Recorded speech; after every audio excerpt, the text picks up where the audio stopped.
So, bit of an odd one. Quarantine beard, self-cut hair. This is me in quarantine trying to produce my own content. It won't be up to my usual standard, but here we go.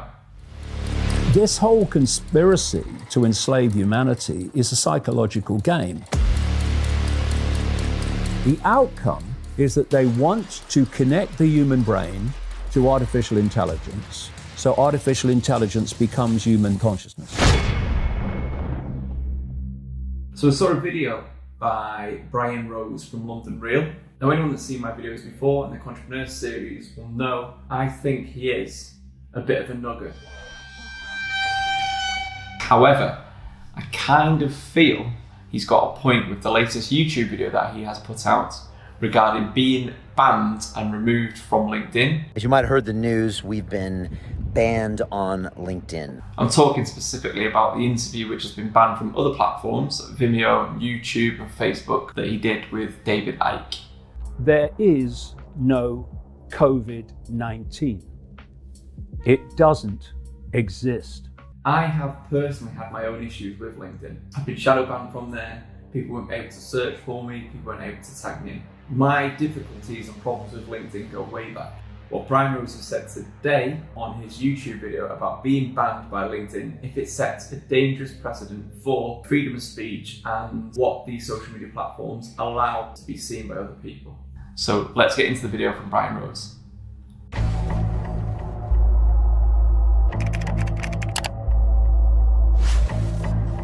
So I woke up this morning and our London Real corporate page was gone and my personal Brian Rose page was completely obliterated from the site, which is crazy. It looks like LinkedIn have not only took his profile and his business page, they've also took his sleeves off his Barcelona training top as well.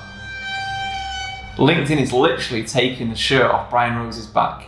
I didn't get any notifications from them. Nothing was taken down. I've just been banned. So far we've been banned by YouTube, been banned by Facebook, been banned by Vimeo, banned by Dropbox. Jesus. Even Dropbox are banning people nowadays. Now look, I'm not a victim. I don't care, fuck them, you know? And I'm gonna keep moving forward. This will not change my editorial opinion. And this still does not change how I feel. And that is that we have the right to speak our minds, that freedom of speech is important and the freedom of press is important. And I am an advocate for free speech. Always have been, and I always will.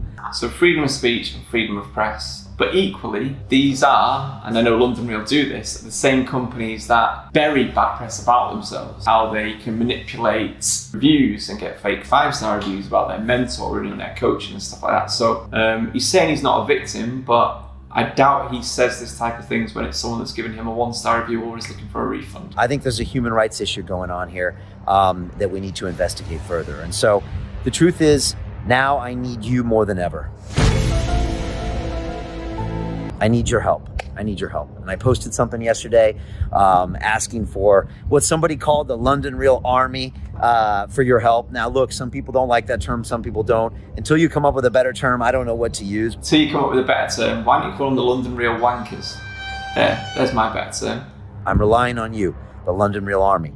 And so there's content out there, there's content on our website, and if you choose to reproduce it or share it with people, then that would help us get the message out there.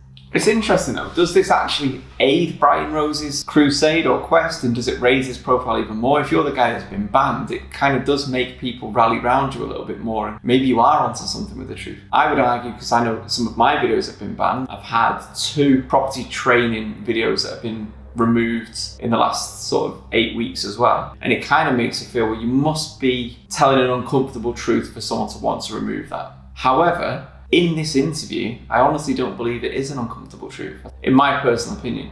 So I think this actually now gives it more credibility in a way, the fact that it has been banned. The truth matters, and our rights, our basic human rights matter, period.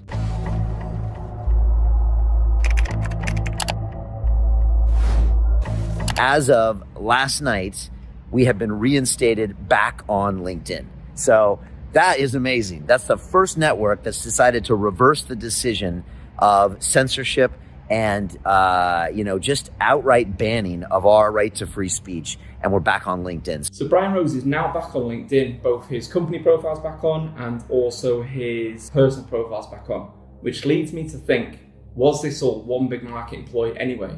Now, why would he do that? It means it will cause more controversy and a fuss on social media. If you go to his website now, it talks about the resistance, it talks about London Real Army and all these types of words. It's trying to make a movement. What he's actually doing is getting more traffic to his website. There's adverts for his mastermind, for his coaching, for his podcast course, all the usual buy now, get rich quick, 1997 bullshit stuff that you get from these types of people. So personally, I don't think Brian Rose has been stopped by all these profiles. I think it makes a fantastic backstory for him to push his narrative further, play the victim, but claim he's not the victim, and that he's stamping out real truth. And if Brian Rose does appreciate free speech, he won't strike this video with a copyright claim, because he believes it's my right to be able to say these things and let you guys, the public, the London Real Army, make up your own mind on what is right and what's wrong. What do you think? Do you think he's played a binary? It's a publicity stunt? Similar to Grant Cardone coming out and saying that he is going bankrupt and then he's not and it's all a joke, stuff like that. So do you think it's just these weird fucking entrepreneurs and their jokes, or is it their attention seeker? Let us know in the comments. London Real Wankers. Yeah.